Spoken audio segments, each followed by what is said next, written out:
Un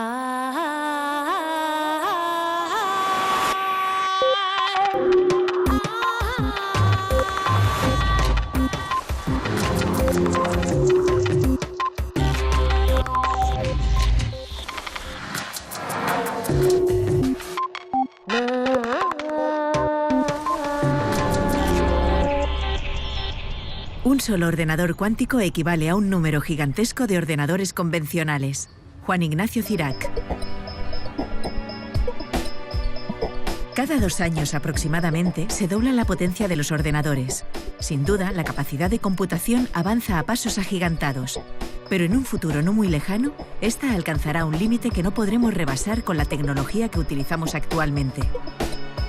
En este capítulo de Redes, el físico Juan Ignacio Cirac habla con Eduard Punset del desarrollo de los ordenadores del futuro, los cuales, para vencer las limitaciones futuras de la computación clásica, aprovecharán las leyes de la física de lo más pequeño, la mecánica cuántica.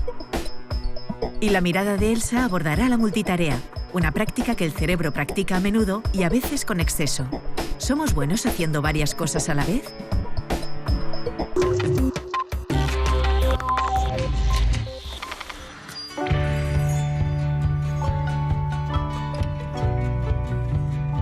En el programa de hoy vamos a hablar de la teoría cuántica de la información y vamos a hacerlo, tenemos la enorme suerte de hacerlo con Ignacio Cirac.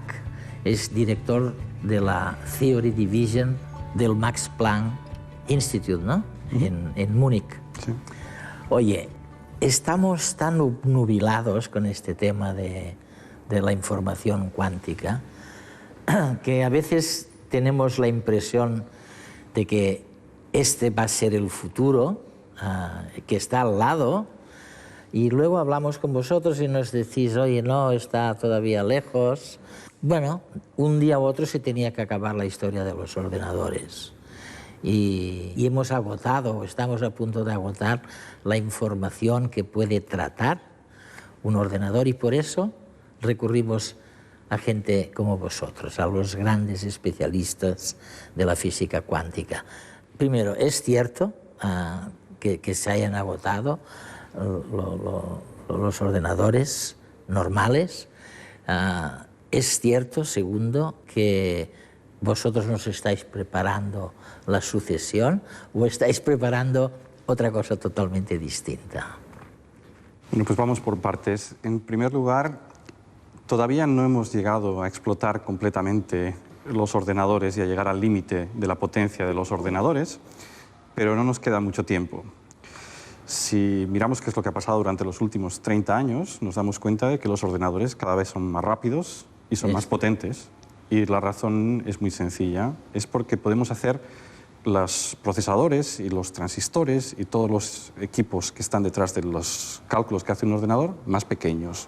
Al hacerlos más pequeños, podemos almacenar más información en el mismo espacio.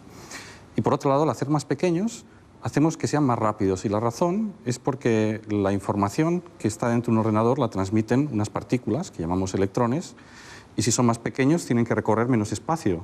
Por lo tanto, va más rápido. Así que hacer las cosas más pequeñas es lo que nos ha permitido hacer que vayan más rápido, almacenar más información. Y hacer más.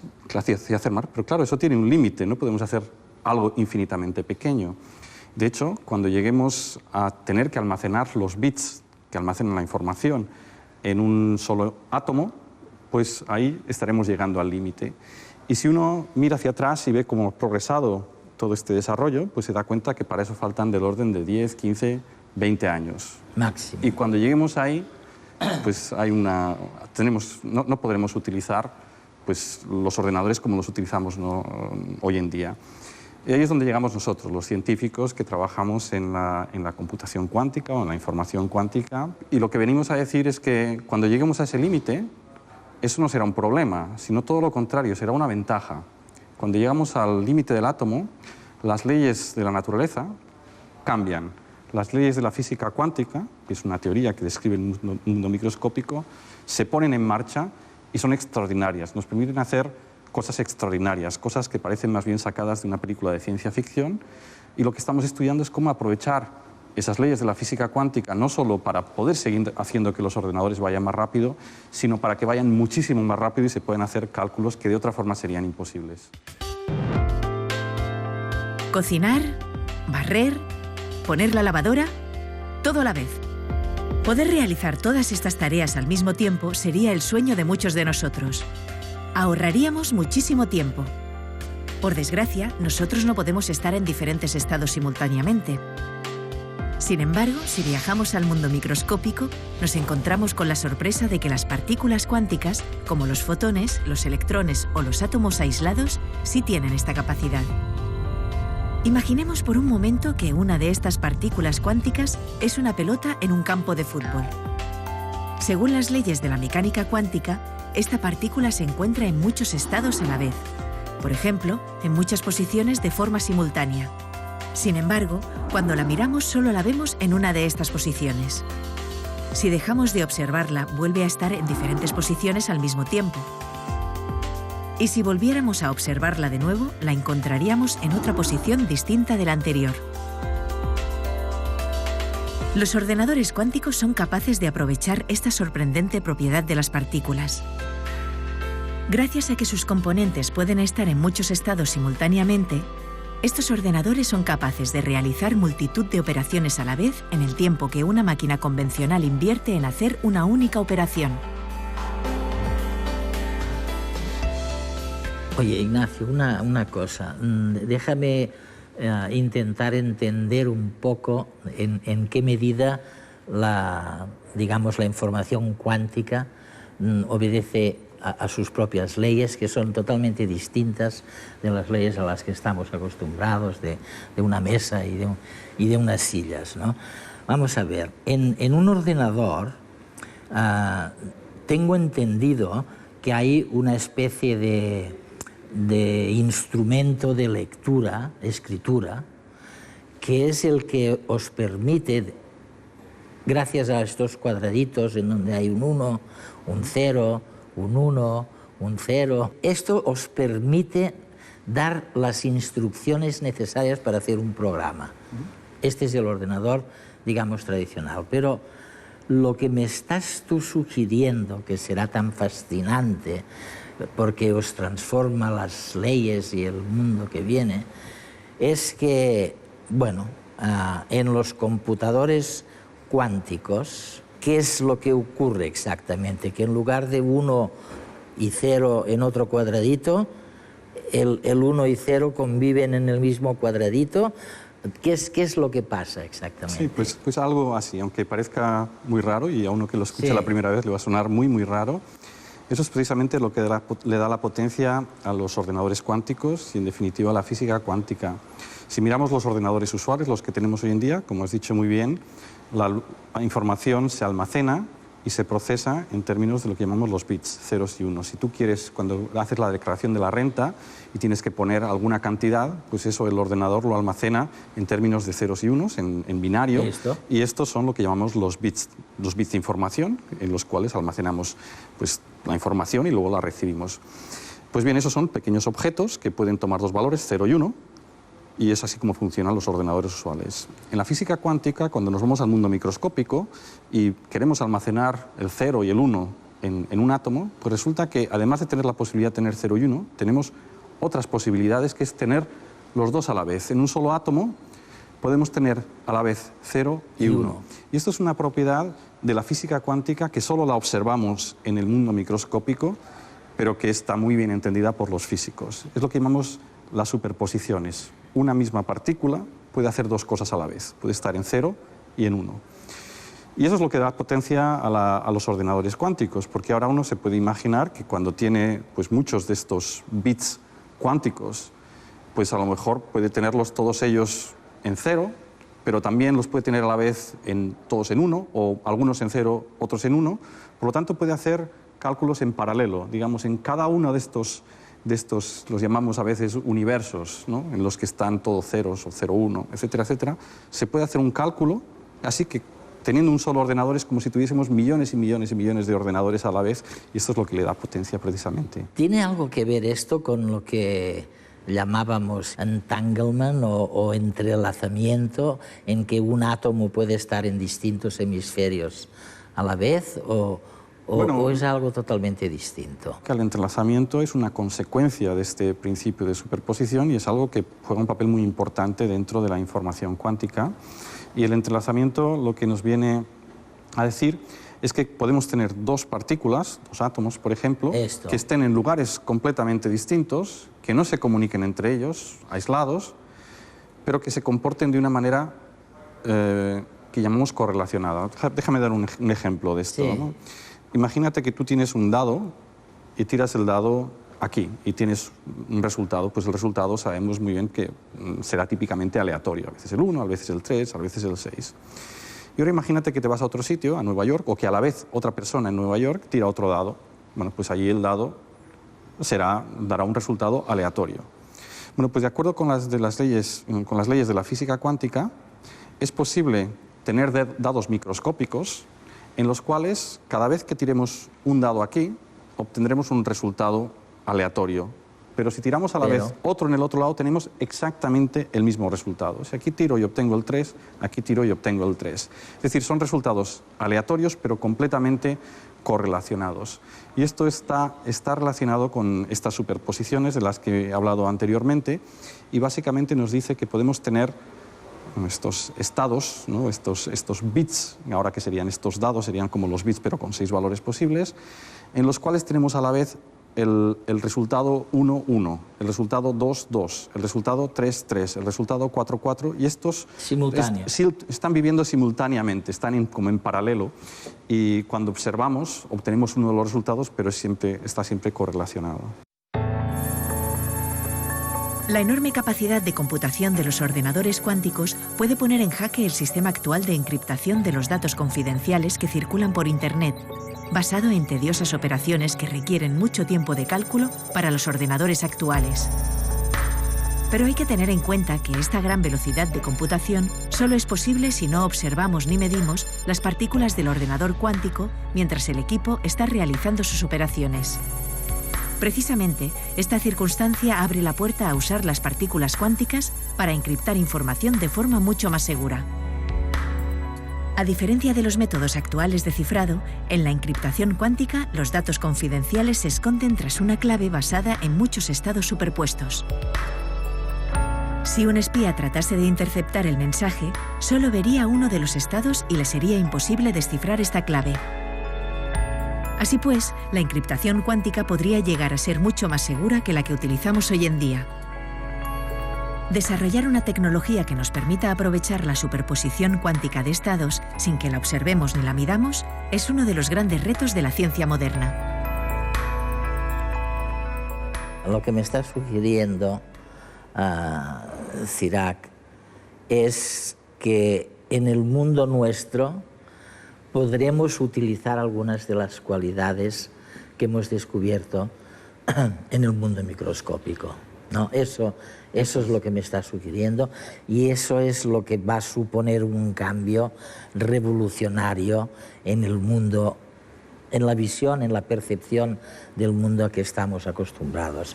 Fíjate, yo he hablado muchísimo con evolucionistas, genetistas, biólogos, y más o menos hay el sentimiento de que, bueno, hubo el aprendizaje agrícola primero, después de esto aprendimos cantidad de cosas que nos enseñaron realmente los animales. Luego vino la máquina de vapor, digamos, que fue el gran salto adelante, que nos metió de lleno en la revolución industrial. Y luego vino este computador que miras con gran apego por un lado, pero por otro con cierto recelo.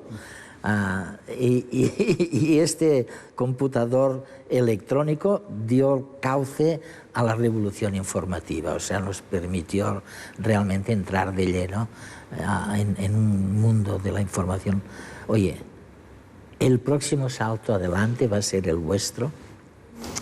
Bueno, no sé si será el próximo o el siguiente, ¿no? Sí. Porque todavía falta mucho tiempo. Pero sí, lo que estamos haciendo ahora, si lo relaciono con lo que acabas de decir, es estamos intentando domesticar los átomos y las moléculas y los fotones, las partículas microscópicas. Y estamos dando los primeros pasos, ya somos capaces de realmente de pararlos, observarlos, aislarlos, verificar que todas las propiedades que predice la física cuántica son correctas. Y ahora estamos empezando a construir con ellos algo. Y si logramos ponerlo en marcha, algo que estamos intentando, pero que va a tardar un tiempo, y lo llegamos a domesticar, pues yo creo que eso va a dar lugar a una revolución, por lo menos en el campo del procesamiento y la transmisión de información. Nos ofrece unas nuevas formas. Que es casi todo. Sí, bueno, nos ofrece una nueva manera de tratar datos, una nueva manera de procesarlos, una nueva manera de enviarlos, ¿no? De transmitirlos, y yo creo que eso sí que puede dar lugar a una revolución. Oye, otra revolución paralela en la que también estás. O sea, tú no solo te dedicas a los ordenadores, estos que pueden tratar 1000 cosas, sino a una historia que llamáis simuladores. ¿Qué quieres? Simuladores porque estáis estudiando la estructura de determinados materiales. ¿Qué son estos simuladores?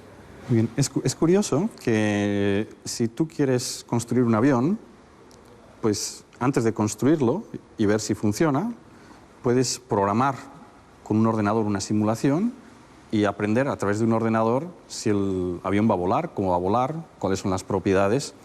O si quieres construir una casa, pues no hace falta que la construyas y ves si se cae o no se cae. Tú la puedes simular con un ordenador y ver realmente si funciona. Bueno, pues aunque parezca mentira, si ahora cogemos un material que tenga 100, 200 átomos y queremos simular su comportamiento en ciertas condiciones, no sabemos cómo hacerlo. Así. O sea, cosas que están formadas por muchos átomos las podemos simular muy bien. El tiempo, la meteorología, cómo se mueven las nubes. Sin embargo, estos sistemas de 20, 100, 200 átomos no sabemos cómo simularlos. Y la razón es que cumplen las leyes de la física cuántica, y las leyes de física cuántica son muy difíciles de simular con ordenadores. De hecho, Richard Feynman es el primero que se dio cuenta de esta propiedad de la física cuántica, y es el primero que empezó a pensar en los ordenadores cuánticos para resolver estos problemas. Entonces, una posibilidad para poder simular estos problemas, cómo se comportan los materiales a bajas temperaturas, cómo se comportan, cómo transmiten la electricidad, cómo transmiten el calor, etcétera, etcétera, es utilizar un ordenador cuántico. Y un ordenador cuántico puede hacer estas simulaciones, o podría hacer estas simulaciones. Lo que ocurre es que no tenemos todavía ninguno, y todavía falta mucho tiempo para que podamos construir uno de ellos. Pues bien, un simulador cuántico sería un sucedáneo de un ordenador cuántico, sería algo que no es tan difícil de construir como un ordenador cuántico, pero que sería capaz de simular estos materiales o este conjunto de átomos, de ver qué es lo que va a pasar si los ponemos juntos, y por eso es lo que estamos intentando construir, porque es una investigación que tiene aplicaciones a más corto plazo.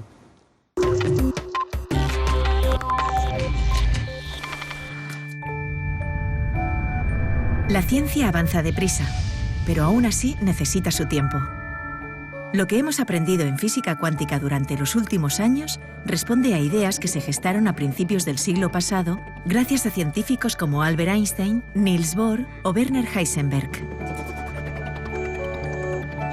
De modo parecido, hemos tenido que esperar 50 años para hallar evidencias de la existencia de la partícula que hace que la materia del universo tenga masa. Esta partícula es el famoso bosón de Higgs. El enorme trabajo multidisciplinar desempeñado durante este tiempo para dar con dicha partícula ha valido el Premio Príncipe de Asturias de Investigación Científica y Técnica de 2013 a Peter Higgs, François Englert y a todo el CERN. Con motivo del galardón, el mismo Juan Ignacio Cirac explica qué supone este hallazgo para la física.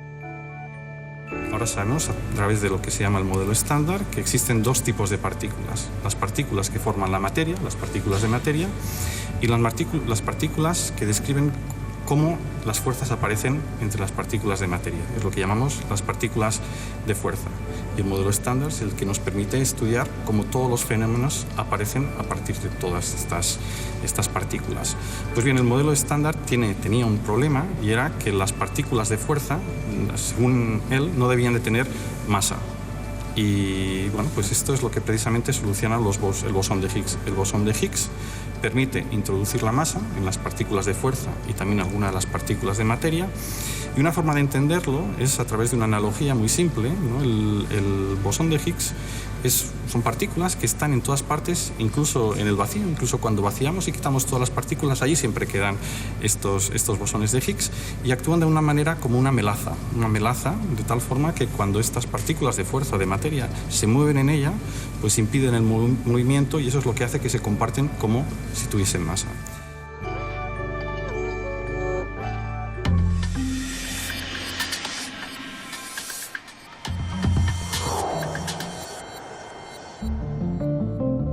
Dice Juan Ignacio Cirac que estamos intentando domesticar los átomos, las moléculas y los fotones, las partículas microscópicas.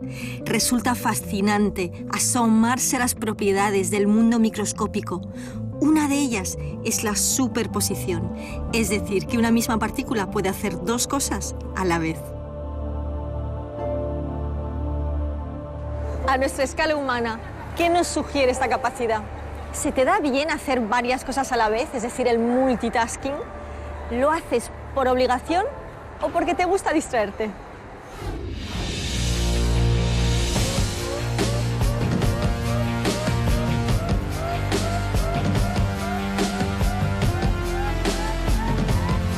Las distracciones pueden ser buenas con moderación.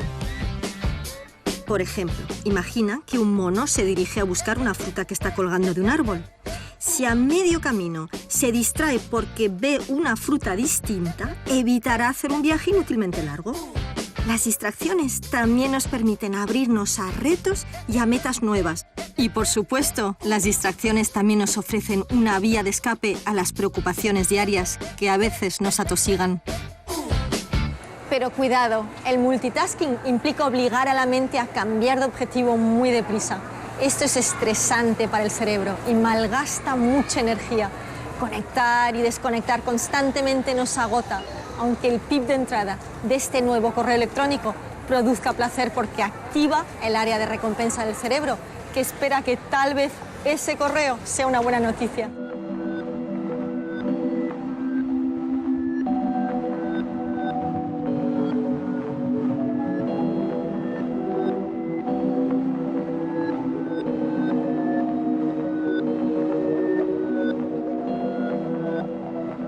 Hay que tener mucha fuerza de voluntad para no distraerse constantemente y para ello vamos a hacer espacios para la no distracción.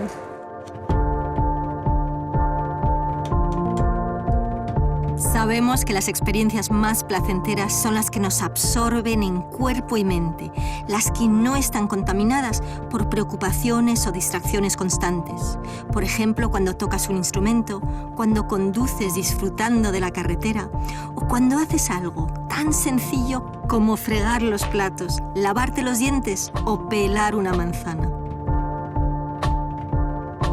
Los psicólogos de la Universidad de Harvard, Mark Killingsworth y Dan Gilbert, han comprobado que casi la mitad de nuestros pensamientos no tienen nada que ver con lo que estamos haciendo. Sin embargo, han visto que somos más felices cuando nuestros pensamientos y nuestras acciones coinciden. Se trata de vivir el presente. Vamos a verlo. ¿Qué estás haciendo? ¿Trabajando? ¿En qué estabas pensando tú ahora mismo? En mi hija. Es decir, estás trabajando y pensando en tu hija. Estoy trabajando y de a ratos pienso en mi hija. ¿Estará bien? Sí, estará. O pasa alguien, digo, a ver si viene, a ver si no viene. Estamos preguntando a la gente, bueno, ¿qué estás haciendo? Trabajando, intentando vender hawaianas. ¿Pero en qué estás pensando? Uy, ahora mismo en todo. En lo que tengo que comprar, en cosas que tengo que hacer, en qué voy a hacer este fin de semana. Y estoy pensando en irme de Barcelona. Trabajar en el campo. Así que no tenías la cabeza aquí. No. ¿Y usted qué está haciendo ahora mismo? Yo estoy comiendo un helado. ¿Y en qué está pensando? La felicidad de comer un helado, ¿qué? Así que se está centrando en el helado. ¿Qué estaba haciendo? Pues sí. Mira, estaba contemplando esta maravilla. Sí, que es bonito, la verdad es que es precioso. Sí, sí. ¿Y en qué estabas pensando? Que realmente tenemos mucha suerte de poder disfrutar de este espacio aquí. Es decir, te estabas centrando en lo que estabas haciendo. Y es que cuando te concentras en una tarea concreta, si logras terminarla, sientes satisfacción. Y si encima te ha costado esfuerzo, tendrás una inyección adicional de endorfinas que contribuyen a ese estado de bienestar positivo. Esta es la experiencia que los psicólogos denominan fluir. es el fluir. La experiencia de fluir se refiere a esos momentos en los que estás concentrado en una actividad hasta el punto de olvidarte de todo lo demás. ¿Cómo puedes conseguirlo? Para experimentar el estado de fluir, nada mejor que marcarte una meta clara y concreta, como hacer ejercicio. Apunta ese objetivo claro en un lugar visible. Cuando corras, hazlo centrado solo en esa actividad. Siente cómo late tu corazón. Déjate invadir por la sensación de los pies rebotando sobre el suelo. Céntrate en disfrutar y sentir lo que haces en ese momento. Si te vienen otros pensamientos, no los rechaces activamente. Simplemente devuelve tranquilamente tu atención a tu meta concreta. Ponle nota al reto que te estás marcando. Ni demasiado fácil porque te aburrirías, ni demasiado difícil porque te estresarás y frustrarás si no lo consigues. Puedes ir revisando tu meta y ajustando la nota de vez en cuando a medida que mejores. Busca un cómplice. Nos atenemos mejor a nuestras metas si podemos comentarlas con alguien de confianza, que te permita además modificar tu comportamiento para poder progresar.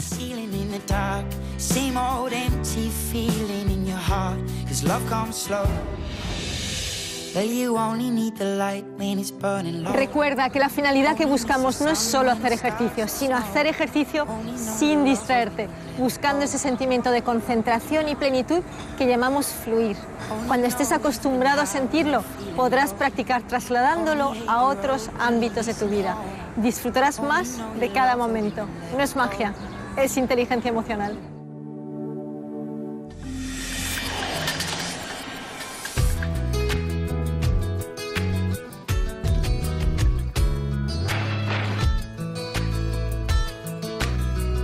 Quiero saber por qué los gatos hacen ronrón.